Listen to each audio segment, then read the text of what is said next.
سلام، خوش اومدین به اولین ویدیو چنل من. امروز قراره که با هم دیگه آنباکسینگ داشته باشیم.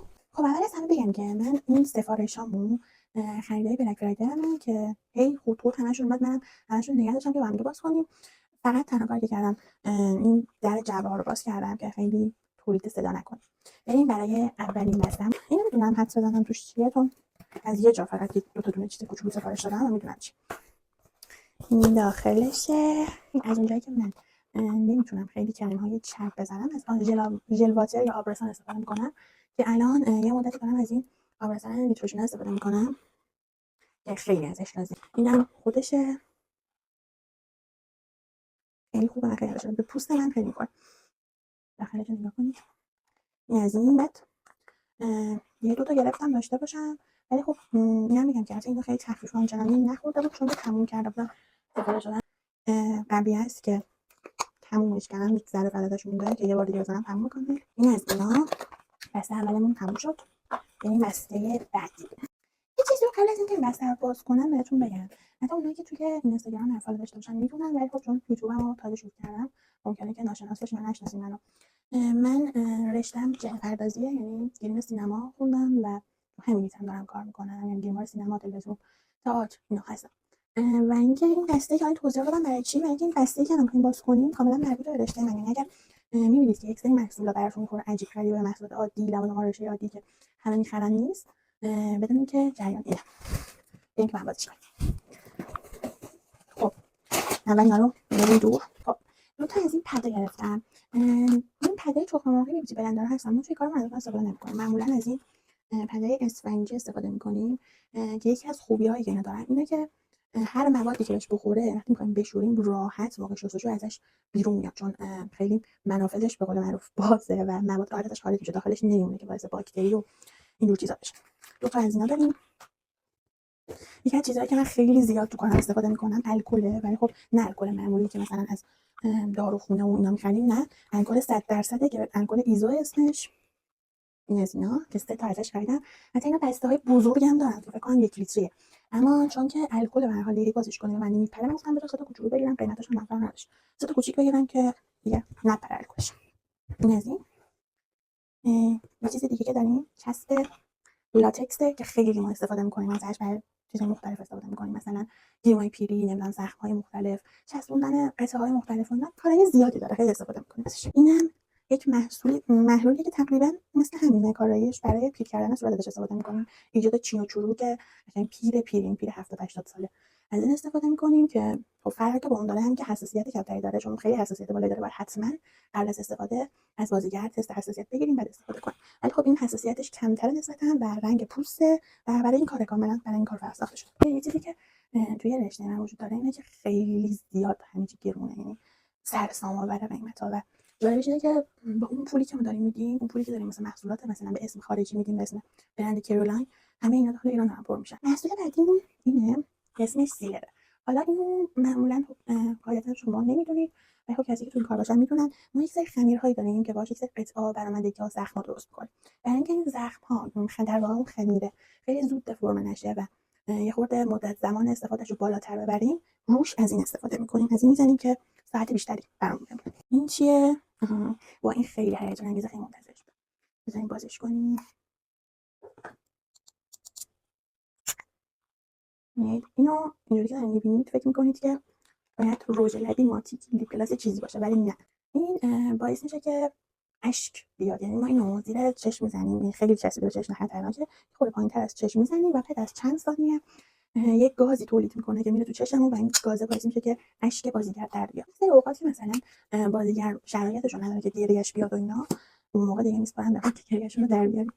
خب محصول بعدی، دو تا چسب داریم اینجا. اسم این چسب اسپریت گام، اسم این چسب هیدرول. کارایی تقریبا شبیه همین دارن، این کاملا شبیه همن دیگه، جفتشون یه کاری انجام دادن، حالا یه خورده کیفیتی با هم متفاوت. حالا استفاده که می‌کنیم از اینا برای چیه؟ معمولا برای چسبوندن ریش و سیبیل، قطعه، کلاگیس، کلاه کچلی، از هر چیزی که ما بخوایم بچسبونیم معمولا از این چسب استفاده می‌کنم. که خوبی این چسب اینه که وقتی به مو و موجه ابرو هر چیزی که مو داره بخوره به راحتی بعدش با الکل پاک میشه، یعنی باعث نمیشه که موهاتون کنده بشه. چیزی که این چسب نداره، یعنی اگر بخوره و موهاتون فاتحه مو، لباس، همه چیز رو باید بخونید چون دیگه اصلا کنده نمیشه به شما. اینم از این. محصول بعدیمون اینا شبیه همون قندیاست ولی خب کلا یه چیز دیگه است. اینا بهش میگن لاک دندون. دقیقاً اسمش رو شده لاک دندونه، میزنیم روی دندون برای مثلا ایجاد خرابی‌های دندون و زردی، سفیدی، هر چیزی که حالا بستگی به شخصیت و تیپ شخصیت اون داره. رنگ قهوه‌ای داره، خردلی داره، حالا هر چیزی که بخوایم حالا از اون رنگ استفاده می‌کنیم. من این دو تا رو تموم کردم، شارژش کردم. محصول بعدیمون هم اینه که پودر و شاید فکر کنید پودر فیکسه، اما نه پودر فیکس نیست. ببین بازش کنم. این پودر قرمزه، ببین این پودر خون که اینم حالا یک سری کارایی داره که به وقتش تو ویدیوهای بعدی بهتون نشون میدم کاراییش. خب میمونه آخرین چیزمون که کلی پشمه.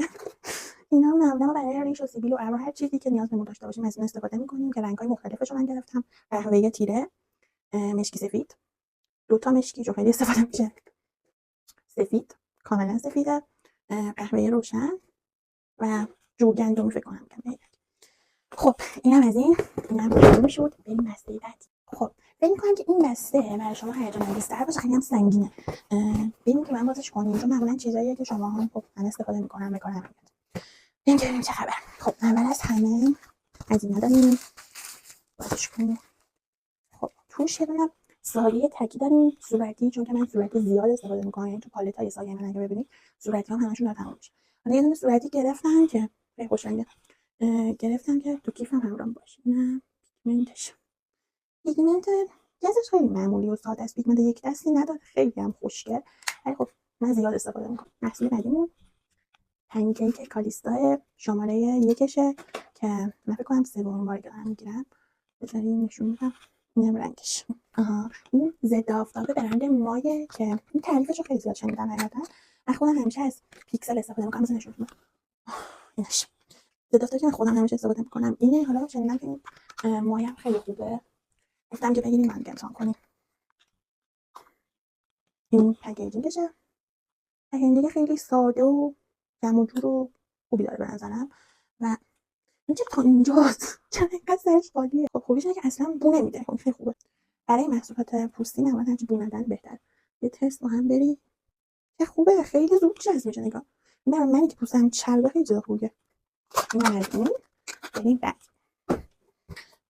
خب من دو تا شامپو گرفتم، یعنی در واقع سه تا شامپو گرفتم.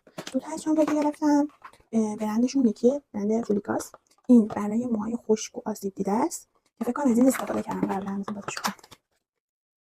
آره من اینو قبلا استفاده کردم، خیلی ازش راضی بودم. دوباره شارژش کردم که داشته باشم. یکی برای مناسب پوست سر چرب و موهای آسیب دیده. خیلی درد نمیخوره من، چون که یکی از مشکلات بزرگی که با موهام دارم اینه که من هر روز باید برم حمام. چرا که نه کلا چرب بشه نه کف سرم اینقدر زود چرب میشه که مجبورم فقط به خاطر همین مقدار برم حمام. خیلی بده، به مورد زمان مو خیلی آسیب میزنه. گفتم اینو بگیرم ببینم که این چطوریه، کلا من میخوره یا نه. این رنگش هم فرق میکنه، سبز شامپوش استفاده کنیم ببینیم چجوری خوب بود تا شما. شامپو بعدی که گرفتم از برند نئودرم، از اینم قبلا استفاده کردم، خیلی ازش راضی بودم و چون توش روغن آرگان داره مو خیلی نرم میکنه. یعنی به وقتی که مثلا نرم کننده و ماسک مو هم نیست اینو استفاده کنی قشنگ همه کارا رو بعد انجام میده دیگه، راحت بعدش موشون نمیشه. من محصولات مو خیلی زیاد گرفتم، یعنی میتونم بگم نصف این جعبهش محصولات مو، چون که موهام داره نابود میشه و جایی که تونستم ماسک مو اینجا گرفتم. این یه ماسک مویی که خیلی قیمتش مناسب بود من گرفتم. مثلا ببینید چطوری خسته میشم، خیلی انتظار آنچنانی ازش داشت، ولی گفتیم نگیریم ببینیم چه خبره. بزنیم بازش کنم ببینیم چه بویی میده.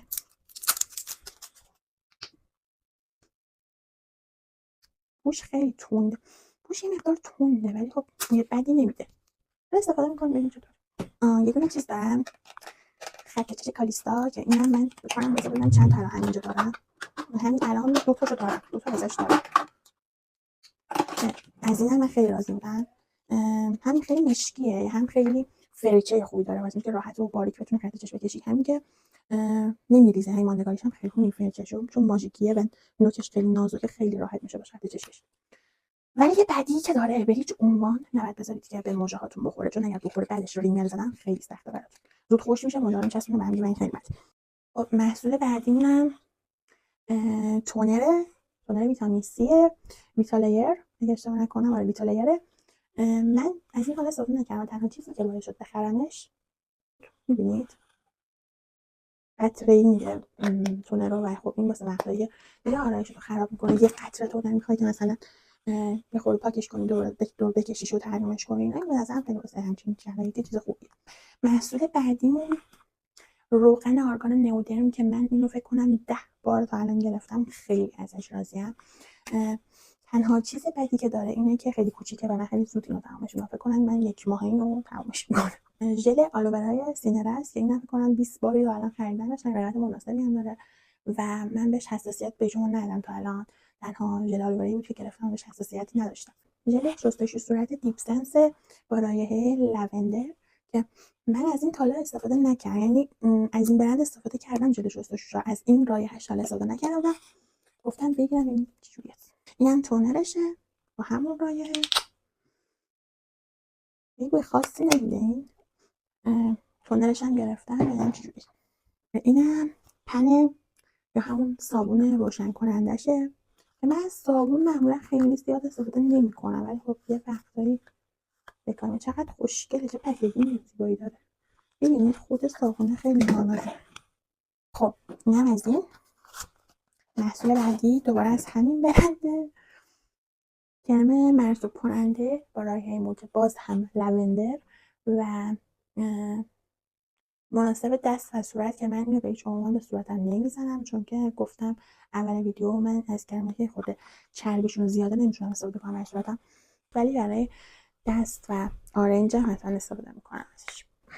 محصول بعدی که ماسک مو با آبکشی حاوی کراتین برای موهای آسیب دیده. من از این برنده قبلا ماسک مو بدون نیاز به آبکشیش رو استفاده کردم، خیلی ازش راضی بودم و هرچی گشتم اون مدلش رو پیدا نکردم. دیگه دیدم اینو دارن موجود، اینش رو خریدم ببینم چجوری است، خوبه بده چجوریه. حالا استفاده میکنیم بهتون بعدم حتما میگم اگر خوب بود. این چیه؟ این از همون برند دیپ سنس شامپو بدنشه، همون رایحه لوندر. همه چیمون بنفش شد، تم کلا وسایلام شده بنفش. این چیه؟ اسپری محافظت حرارتی. اما پریمر موه که برای قبل از سشوار کشیدن برس حرارتی، اتومو، هر چیزی که حرارت داره دیگه، از این قبلش به موهاتون میزنید و یه خورد مقداری حرارت و موهاتون رو در برابر حرارت نگهداری میکنه، محافظت میکنه. لال شدم. خب محصول بعدیمون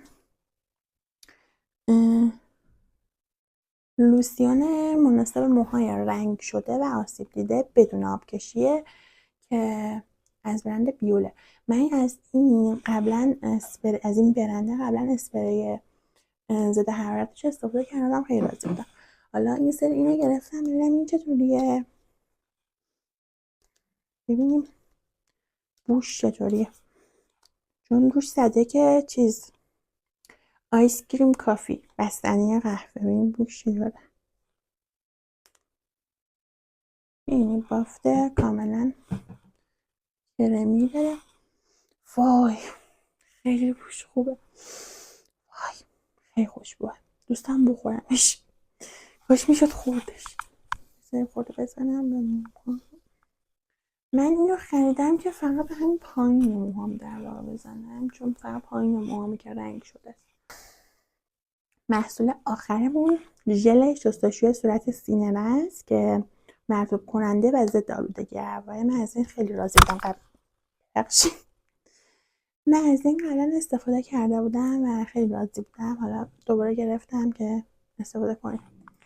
خب دیگه تموم شد از جعبه خالی. یه دونه بسته دیگه دارم که اینجاست، ولی اونو توی شورت ویدیو ها براتون آنباکس میکنم، حتما شورت ویدیو ها رو هم ببینید. و اینکه امروز یعنی الان که من دارم فیلم میگیرم 5 شنبه شبه و فردا جمعه و شب یلداست.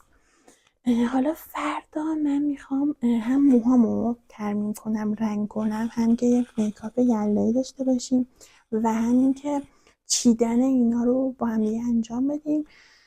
همه اینا قراره تو ویدیومون باشه، ویدیو که فردا میگیرم. من نمیدونم که دقیقا کی آپلودش میکنم، ولی خب همه اینا رو داریم. ویدیوی بعدی هم حتما سر بزنید. دوستتون دارم. خدافظ.